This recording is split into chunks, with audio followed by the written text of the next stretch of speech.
Epístola que escreveu São Pedro, ou primeira carta que escreveu o apóstolo Pedro, no capítulo de número 4, estaremos lendo a partir do verso 7 até o verso 11.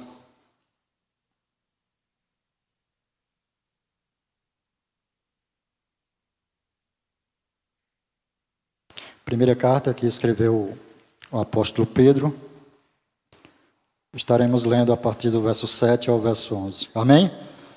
Diz assim a palavra do Senhor: Ora, o fim de todas as coisas está próximo. Sede, portanto, criteriosos e sóbrios, a bem das vossas orações.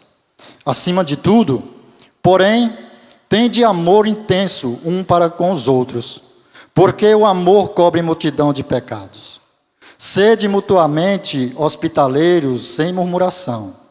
Servi uns aos outros, cada um conforme o dom que recebeu, como bons despenseiros da multiforme graça de Deus. Se alguém fala, fale de acordo com os oráculos de Deus. Se alguém serve, faça-o na força que Deus supre, para que, em todas as coisas, seja Deus glorificado, por meio de Jesus Cristo, a quem pertence a glória e o domínio pelos séculos dos séculos. Amém. Louvado seja o nome do Senhor, meus amados irmãos. Gostaria de pensar nessa noite com os amados irmãos sobre um tema: corações preservados para o grande dia. Isso que nós vamos estar meditando nessa noite. Mas antes de entrar na palavra do Senhor, gostaria de que, com os amados irmãos, observar algumas coisas nessa carta, que é muito interessante. Tendo o autor, o apóstolo Pedro, né? E Pedro escreve essa carta com o propósito de encorajar os cristãos a ficarem unidos e firmes na fé em meio ao sofrimento e à perseguição. É esse o propósito que o apóstolo Pedro escreve para os cristãos daquela época. E a data que essa carta foi escrita, segundo estudiosos, ela foi escrita nos anos de 60 a 68, segundo os estudiosos relatam, né? Então, aqui nós encontramos nessa carta algumas verdades, a quais que eu gostaria de compartilhar com os irmãos. A primeira verdade que nós encontramos em toda essa carta, a primeira carta que escreveu o apóstolo Pedro, a primeira verdade é que os cristãos têm o grande privilégio de ver a grande salvação de Deus em Cristo. É esse o privilégio que os cristãos vê, a grande salvação de Deus em Cristo. Mas a segunda verdade que nós encontramos nessa carta é o privilégio da salvação também traz consigo diversas responsabilidades importantes. A salvação traz consigo diversas responsabilidades importantes para a vida do cristão. E a terceira verdade que nós encontramos nessa carta é que os cristãos devem ser santos, amar profundamente uns aos outros e se consagrarem à glória de Deus. Essa é a terceira verdade. A quarta verdade que se relata nessa carta é que os relacionamentos dos cristãos dentro e fora da igreja devem ser mantidos de acordo com os padrões de Cristo e não com os padrões do mundo. E a quinta e a última verdade que se relata nessa carta é que os cristãos devem encarar o sofrimento como seguidores de Cristo na perspectiva correta. Os cristãos devem encarar o sofrimento como seguidores de Cristo na perspectiva correta. E nós podemos ver quando vamos mergulhar aqui nessa maravilhosa carta de ensinamento do apóstolo Pedro, nós vemos todas essas verdades aqui nessa carta. O apóstolo Pedro aponta essas maravilhosas, essas verdades justamente para lá no versículo de número 2 do capítulo 1. Somos salvos segundo a eleição, segundo a presciência de Deus. E ele aponta para a Trindade, ao que, pela ação da Trindade, efetua a salvação na vida do ser humano. Eleitos segundo a presciência de Deus, na santificação do Espírito e na obediência e na obediência da expressão do sangue de Jesus Cristo. Então Pedro faz questão de deixar claramente que a salvação teve uma ação direta da Trindade, tanto do Pai quanto do Filho e do Espírito Santo. Então essa verdade a qual o apóstolo Pedro aponta, e justamente quando nós vamos ser informados a respeito de onde Pedro escreve essa carta, ele, como diz lá no capítulo 5, verso 13, que ele está na Babilônia. Mas a grande questão é que naquela época existiam 3 cidades chamadas Babilônia. A primeira era uma pequena cidade que ficava ao norte do Egito, onde os exércitos romanos ficavam ali acampados. A segunda cidade, ela ficava no oriente, junto ao rio Eufrates, na Mesopotâmia. E a terceira cidade era Roma, a qual Pedro destaca chamando de Babilônia. E aqui nós observamos, meus amados irmãos, Pedro usa de uma linguagem metafórica, ou seja, de um código para os cristãos naquela época. Assim nós podemos ver que o apóstolo João, lá em Apocalipse, no capítulo 17, ele usa a mesma linguagem que Pedro usou aqui, chamando Roma de Babilônia. Então Pedro escreve essa carta da Babilônia. Ele escreve essa carta como chamando Roma de Babilônia como um código. E nós podemos ter a certeza disso porque historiadores bíblicos, comentaristas bíblicos afirmam esta verdade, né? Então, fica evidente que o apóstolo Pedro escreveu esta carta em Roma. Mas ele escreveu para quem? Quando nós vamos lá para o capítulo 1, verso 1, ele escreve justamente e chama os cristãos de forasteiros e dispersos do Ponto, da Galácia, da Capadócia, da Ásia e da Bitínia. Eram 5 províncias do Império Romano, onde tinham judeus e gentios. E Pedro escreve justamente para esses irmãos. Alguns comentaristas bíblicos dizem que alguns desses irmãos judeus, eles se converteram lá no primeiro sermão de Pedro, lá em Atos dos Apóstolos, capítulo 2. Mas é fato que todas essas províncias do Império Romano, elas ficavam ali na Ásia Menor. Ela ficava na Ásia Menor, que hoje é a atual Turquia. Então Pedro, ele leva essa carta, essas verdades aos cristãos, e ele também encoraja os cristãos a permanecerem fazendo bem em meio ao sofrimento e à perseguição.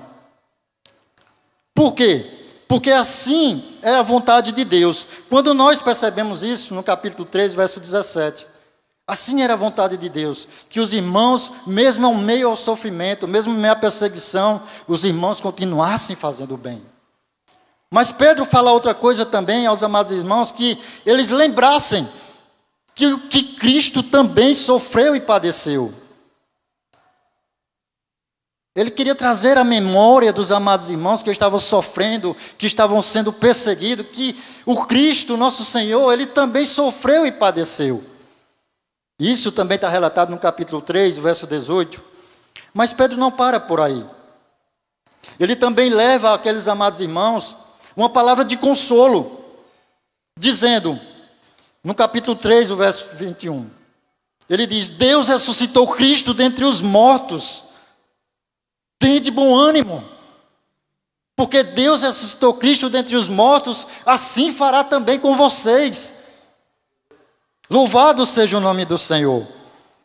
Então, sobre todas essas verdades, nós podemos observar. Agora, o texto que nós lemos,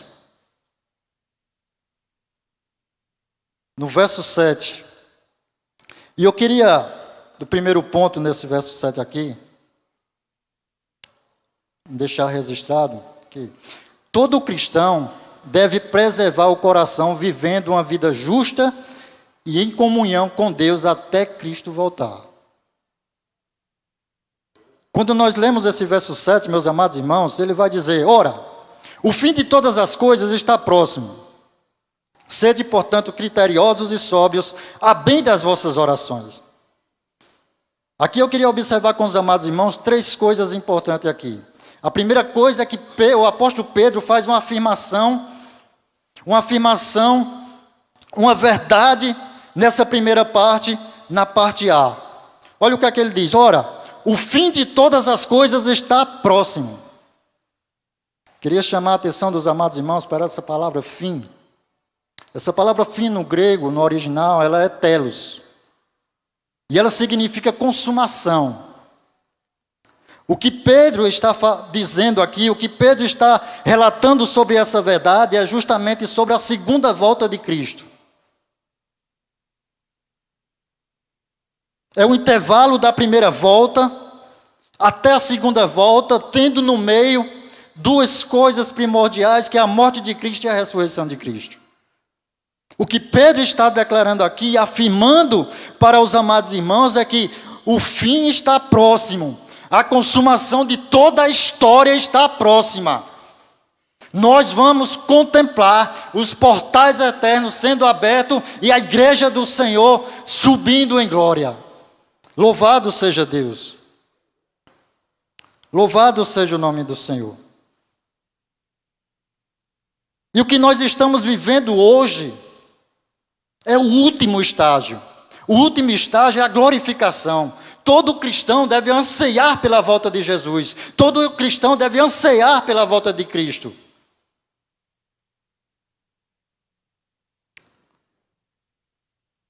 Dito isso, assim também tinham o mesmo pensamento outros escritores da palavra do Senhor. Quando nós vamos lá para Romanos capítulo 13, o verso 11, o apóstolo Paulo vai dizer: porque a nossa salvação está agora mais perto do que quando no princípio cremos. O autor da carta aos Hebreus afirma que, e tanto mais quando vedes que o dia se aproxima. Tiago traz um alerta para as nossas vidas, dizendo no capítulo 5, verso 8 e 9: sede vós também pacientes e fortalecei os vossos corações, pois a vinda do Senhor está próxima, eis que o juiz está às portas. O apóstolo João também afirma essa verdade em 1 João, capítulo 2, verso 18, a parte B, ele diz: já é a última hora. João fecha com a afirmação do próprio Jesus Cristo em Apocalipse capítulo 22, verso 20. Aquele que dá testemunho dessas coisas diz: certamente venho sem demora. E o apóstolo João diz: amém, vem Senhor Jesus, vem Senhor Jesus, Maranata, vem Senhor Jesus. Louvado seja o nome do Senhor. E tendo dito essas verdades, também com confirmações desses escritores bíblicos, o apóstolo Pedro agora chama a atenção dos amados irmãos para estar justamente atentos, sóbrios, sendo criteriosos em dado a oração. Meus amados irmãos, Cristo nos salvou, não foi para, se temos a certeza da salvação, não foi para ficarmos num banco sem fazer nada. Cristo nos salvou, não foi para justamente ficar em casa deitado esperando a volta do Senhor. Cristo nos salvou, não foi para ficarmos de fato sem fazer algo para servir ao Senhor, algo para servir aos irmãos. Não, de maneira nenhuma. É tanto que o apóstolo Pedro agora chama a orientação dos amados irmãos, e ele diz: olha, vocês precisam ser sóbrios e criteriosos. Quando olhamos para essas 2 palavras lá, elas no original, elas são 2 verbos gregos que apontam justamente para a palavra discernimento. Para a palavra discernimento. E o que é ter discernimento? É a capacidade de pensar e ver as coisas claramente. É a capacidade de pensar e ver as coisas claramente. Meus amados irmãos, tem tantos irmãos aí andando com as mentes aí distraídas, sem estar percebendo das coisas que estão acontecendo, sem estar percebendo das coisas espirituais que estão acontecendo. Tem muitos dos irmãos com a mente distraída, dando a sua mente ao mundo, deixando a sua mente ser preenchida com coisas que não edificam a sua vida. Tem irmãos que passam o dia todinho com a mente cheia de política. Tem irmãos que passam a mente todinha cheia de WhatsApp. Tem irmãos que passam o dia todinho com a mente cheia de futebol. Mas a mente não tem tempo para Deus. Portanto, é isso que o apóstolo Pedro está dizendo. Olha, vocês têm que viver uma vida sóbria.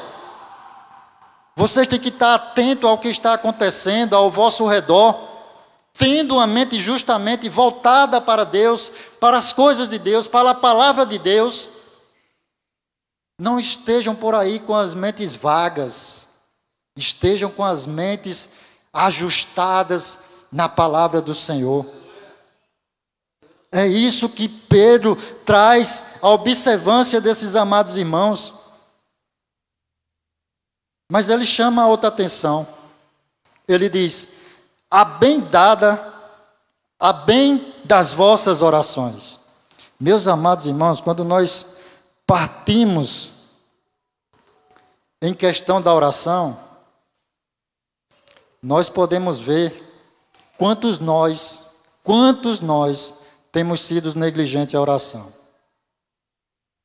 Quanto nós temos sido negligentes à oração. Quanto nós temos sido negligentes à oração. De fato, o que Pedro chama a atenção. É interessante que esse verso, número 7, me faz lembrar muito quando Jesus estava perto de ser preso lá no monte. E ele diz aos seus discípulos: olha, vocês ficam aqui que eu vou ali orar e já volto. E Jesus vai, e quando volta, os discípulos estão desatentos e dormindo. 3 vezes Jesus veio e da mesma forma os discípulos permaneciam. Aí ele chama quem para conversar? Pedro. Ele chama Pedro. Mas Pedro, eu fui ali um instante, você não pode nem vigiar e nem orar. Eu creio que o Espírito Santo falou ao coração de Pedro: olha, Pedro, tu vai escrever isso como exemplo para que não aconteça o que aconteceu lá, mas com exemplo para que os cristãos, os salvos em Cristo, permaneçam em vigilância, com a vida criteriosa a respeito de tudo o que está acontecendo. É tanto que o apóstolo Pedro, quando veio a guarnição para prender Jesus, ele quis entrar na carne, né? Entrou na carne literalmente. Né? Então, meus amados irmãos, nós somos salvos em Cristo Jesus para viver uma vida no Espírito e não na carne. Louvado seja o nome do Senhor. Interessante que o Dr. Martin Lloyd-Jones diz algo muito precioso sobre a oração. Ele diz: a oração é, sem sombra de dúvidas, a mais elevada atividade da alma humana. O homem se encontra no seu melhor e mais elevado estado quando de joelhos fica face a face com Deus. Oh, glória! E muitos têm rejeitado essa intimidade com o Senhor, né? Muitos têm rejeitado de estar face a face com o Senhor. Mas um puritano chamado Thomas Watson, ele fala algo muito importante, advertindo aos irmãos que justamente não gostam de orar. Viu? Ele fala algo muito importante aqui. Ele diz: antes de orar, e durante a oração, e depois da oração, vigie seu coração. Vigie seu coração. E ele diz algo: aquele que rejeita a oração, rejeita o temer de Deus. Aquele que abandona a oração, torna-se apto para cometer qualquer maldade. Veja a advertência que ele traz para as nossas vidas. Aquele que abandona a oração, ou seja, aquele que não dá importância à oração, ele está apto, o seu coração está apto para praticar qualquer maldade, para praticar qualquer iniquidade, para praticar aquilo que não agrada ao Senhor. Meus amados irmãos, veja a importância da oração. Que os nossos corações sejam dados justamente à oração. Que os nossos corações sejam dados justamente a viver uma vida sóbria e criteriosa. Louvado seja o nome do Senhor. Mas ele continua com as suas orientações. No verso 8 ele diz: acima de tudo, porém, tende amor intenso um para com os outros, porque o amor cobre multidões de pecados. Eu queria, nesse segundo ponto aqui, observar com os amados irmãos, que todo cristão deve preservar o coração em amor e no serviço para um com os outros até Cristo voltar. O primeiro, preservar o coração em uma vida justa e em comunhão com Deus até Cristo voltar. O segundo ponto, todo cristão deve preservar o coração em amor e no servir uns aos outros até Cristo voltar. E nesse verso 8 eu quero destacar duas coisas aqui. Veja comigo aí. Acima de tudo, porém, tende amor intenso uns para com os outros. Meus amados irmãos, esse amor intenso aqui, ele é um amor ardente. Ele é um amor, me permite ilustrar aqui. Um atleta, aqueles atletas que pegam aqueles pesos, que ele pega do chão até levantar em cima e fica erguido. A gente vê todos os músculos daquele atleta intensamente ali, todos em ação, com toda a força que ele tem. Quando ele levanta aquela barra com peso até em cima, a gente percebe que ele se treme todinho. Todos os seus músculos ali estão esticados. É esse amor que nós devemos ter um pelos outros. É esse amor intenso, é esse amor ardente que o Senhor quer que nós sejamos um com o outro. E será que de fato estamos tendo esse amor?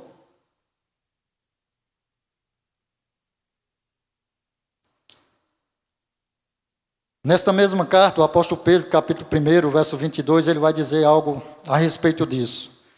Tendo purificado a vossa alma pela vossa obediência à verdade, ou seja, à palavra, tendo em vista o amor fraternal não fingido, amai-vos de coração uns aos outros ardentemente.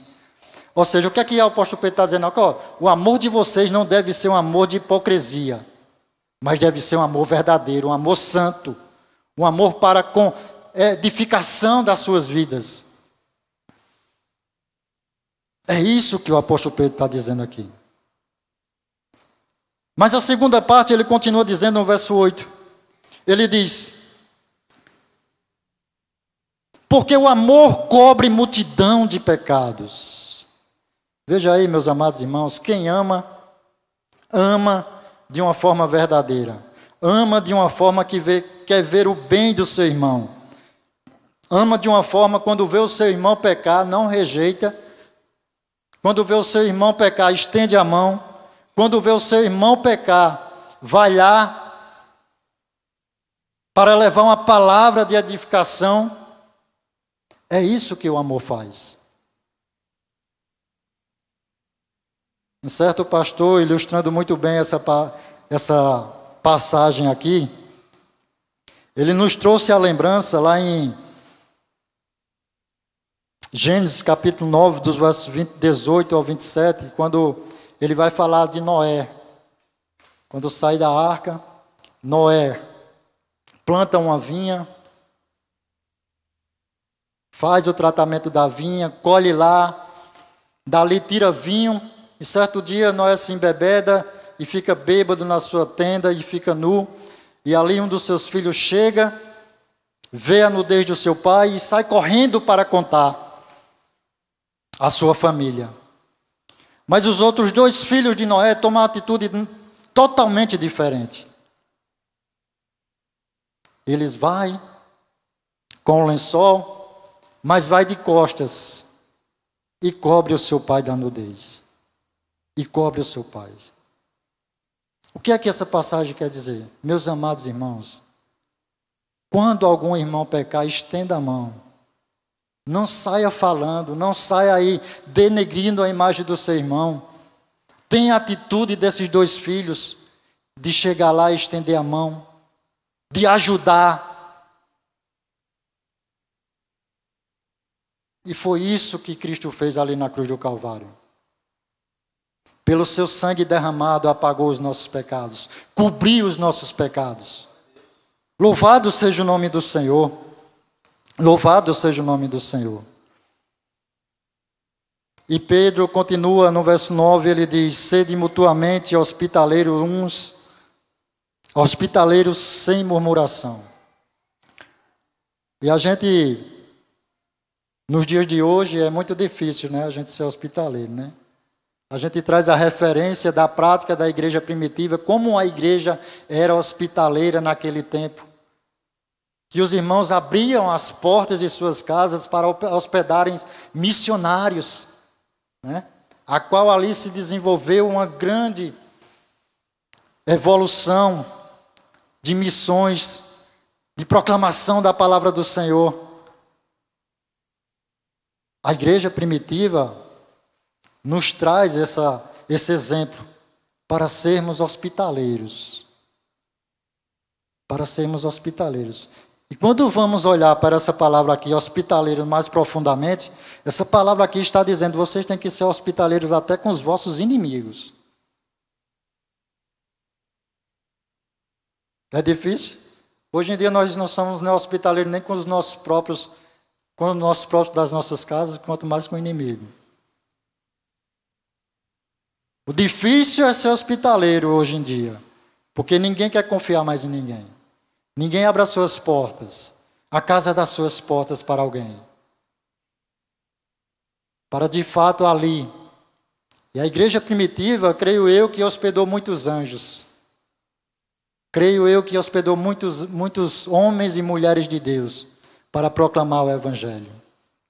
E o apóstolo Pedro diz isso, que nós devemos ser hospitaleiros, né? Romanos capítulo 12, verso 13.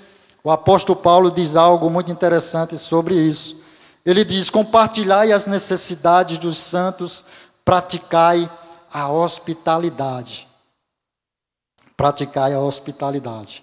Mas quando nós vamos adiante, Pedro também traz outra observação para os amados irmãos.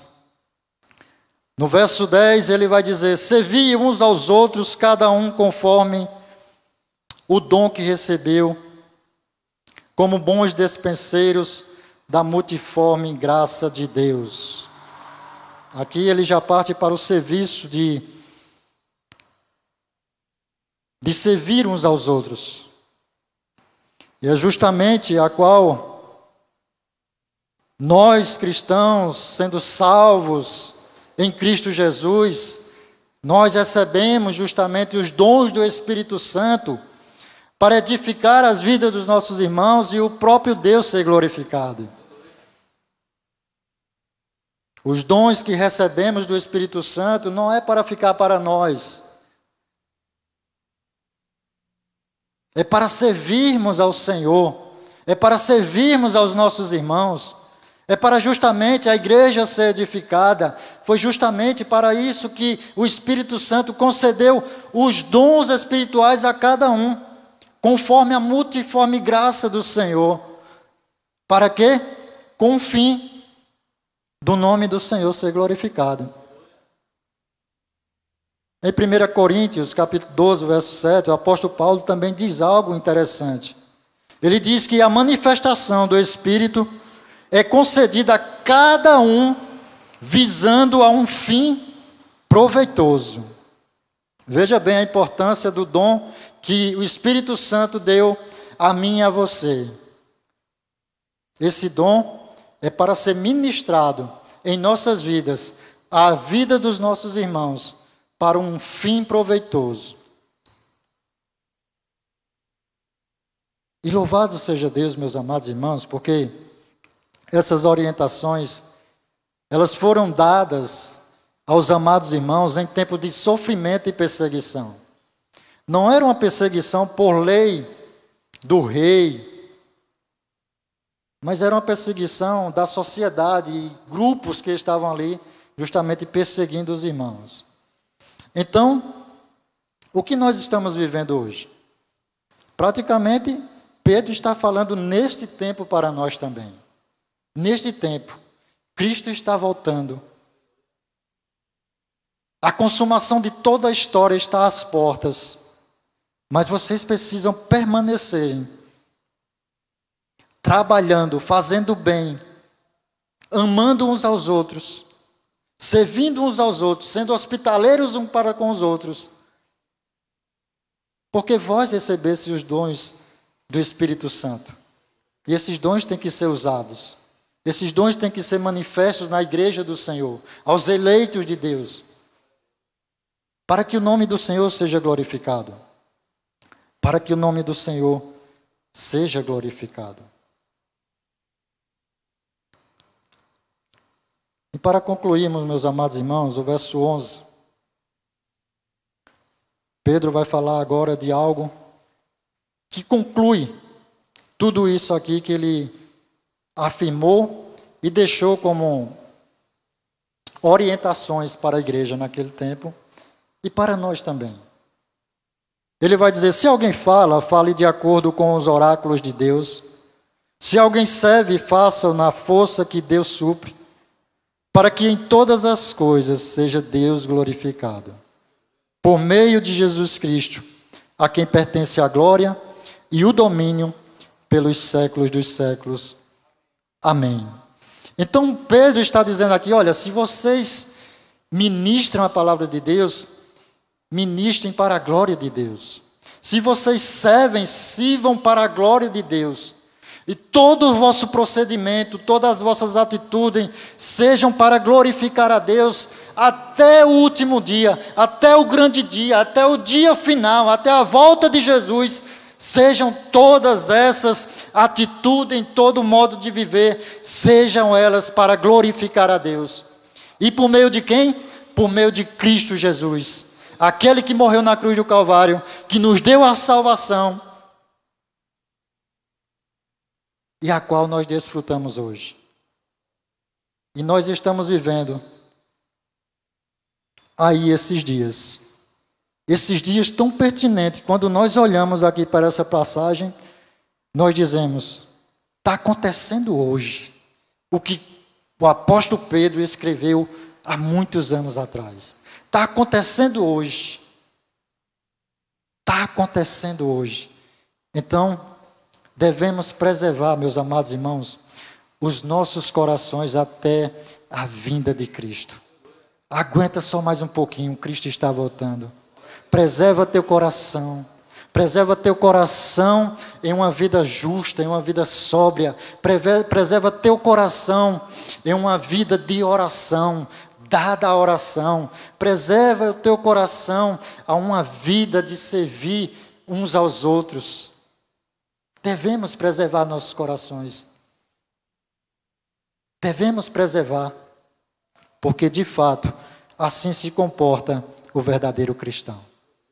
Assim se comporta o verdadeiro cristão. E interessante que a palavra preservar, ela tem 3 significados. O primeiro é guardar, o segundo conservar e o terceiro é livrar. Então, devemos guardar os nossos corações. Devemos conservar os nossos corações na presença do Senhor. Devemos livrar nossos corações desse mundo hostil, desse mundo que vem para afligir os nossos corações. Devemos justamente guardar os nossos corações, preservar os nossos corações. Que Deus nos ajude a permanecermos com os corações preservados em meio ao mundo hostil. Que Deus nos abençoe e aplique a sua bendita palavra em nossos corações.